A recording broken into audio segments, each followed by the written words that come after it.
Welcome back to Introduction to Engineering Design. This is Module 5.5, Part B, and today we're going to talk a little bit on the first exercise here about mirroring. In mirroring, you've done a little bit of that in the prior exercises, so let's get right to it in this exercise. So when we mirror, we can really mirror in a sketch, or we can mirror as a feature. And I'll be honest with you here, as an engineer, mirroring in a sketch is useful for some rare circumstances, but you will end up with some fairly complex sketches, complex sketch geometry by doing extensive mirroring within a sketch. So I'll give you that word of caution before we get started. But let's look at this, and let's start out and demonstrate a mirror in a sketch. So I'm just going to do a sketch, and I'm going to do a very quick and simple sketch. So I'll just choose the front plane here, and I'm going to sketch essentially what you have shown in your instruction sheet. So what I'm going to do is I'm just going to choose a corner rectangle. So one of the things that, and I'm going to drop it poorly apparently, one of the things to always remind yourself when you're sketching is that you want to define your sketches all the way. And it really doesn't matter what you're sketching. Don't leave sketches undefined, because what happens is when you put them into the model and they're not fully defined, either in relation to where they are in the model space to the origin or by dimension, you leave yourself open to have an awful lot of issue later on. So I'm going to apply some arbitrary dimensions here just because I don't like to see a sketch that is not fully defined. And I'm going to simulate making something that's very similar to what your handout has. And this is what we'd call a complex geometry. And I'd never recommend that you make this other than as an exercise. So I'm just going to give a few dimensions here. And I'm going to locate this particular object within my sketch.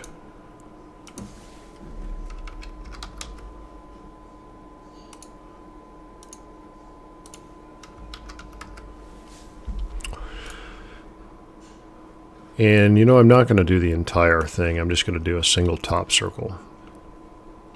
So a couple tools that you've seen before that I'm going to remind you about. One of these tools is going to be the ability to convert a line into a construction line. And there we have it.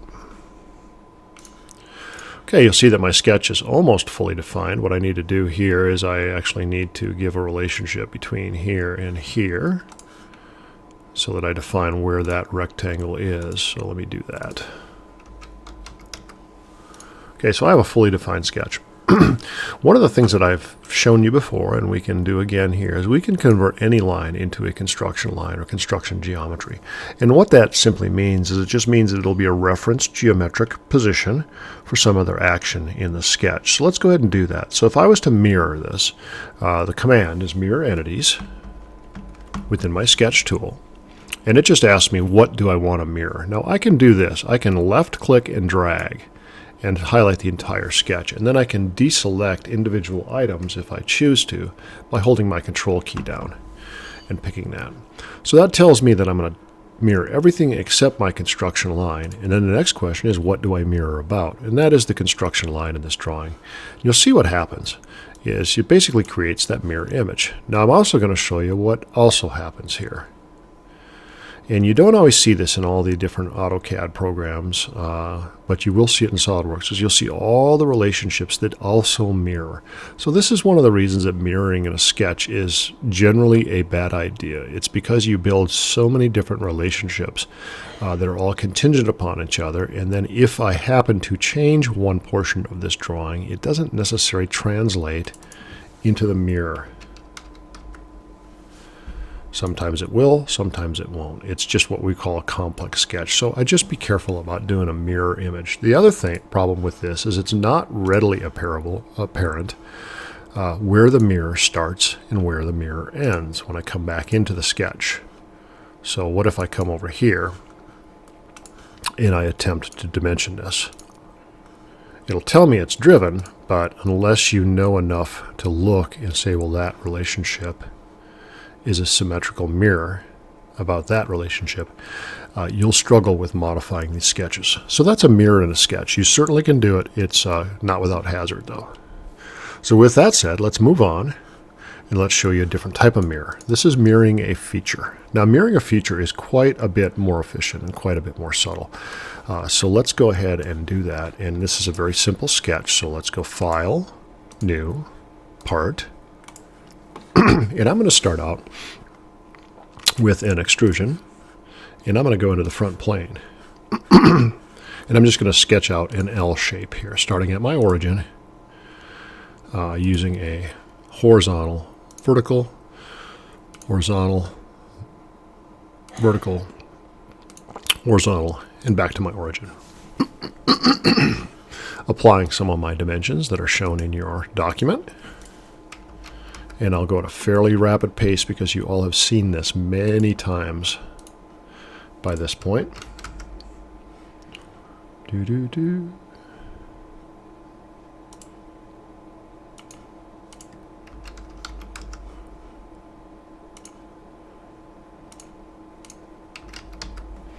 Alright, my sketch is fully defined. Exit my sketch. I'm going to go ahead and extrude this blind. It doesn't really matter. 0.75 inches. Accept that. And now what I'm going to go ahead and do is put a hole, and I'm going to select my surface, just as you learned in the last module. Choose my hole wizard. I'm going to select a standard hole, fractional size of 0.375, and I can show my decimal values here. Position that onto my surface, and I'm going to go ahead and dimension that.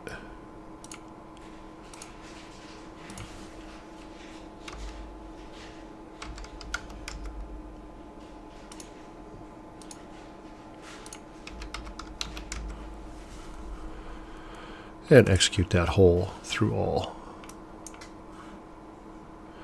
I've got a hole on it, and now I'm going to go ahead and apply a 0.25 radius fillet.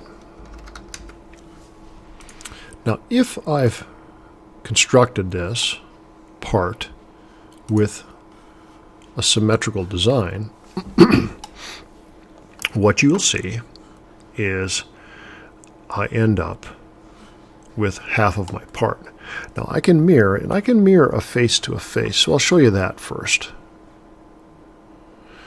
So what we're going to do is come on up here, and we're going to select our mirror command. And what it's going to ask me is it's going to say, hey, what do I want to mirror on what plane? So if you wanted to look and see what planes were available within the model, you could see that I could mirror this a couple different ways. I could mirror on the right plane, the top plane, the front plane. So let's go ahead and start, or I could choose a surface. So I'm going to choose a face here. So here's a face. And the features that I want to mirror is I basically want to mirror my boss extrude, I want to mirror my hole, and my fillet. So you'll see that preview of my mirror entity, and I select it, and there's my mirror. Now the neat thing about this is, unlike in my mirrored sketch, if I go back and edit my feature, I can go back and see exactly what has been mirrored very clearly, and I can go back and edit those individual items. So quite a bit more powerful, and much less likely to cause you problems. Now I said I could mirror about a face. I could also mirror about a plane. Now I intentionally drew this the way that I did, because I'm going to go ahead to the right plane here, and I'm going to choose that as my mirror image. And now you'll see what it does. So there's a right plane mirror. Interesting. And I can choose a different origin. A top plane mirror. Another interesting way to do it. So you can see the combinations and the permutations are almost limitless. So I can use a face or a plane to execute that mirror. So that's just a little bit about mirrors and how they work. Mirroring in a sketch and mirroring as a feature. Mirroring a feature is a much better way to do it. Thanks for watching.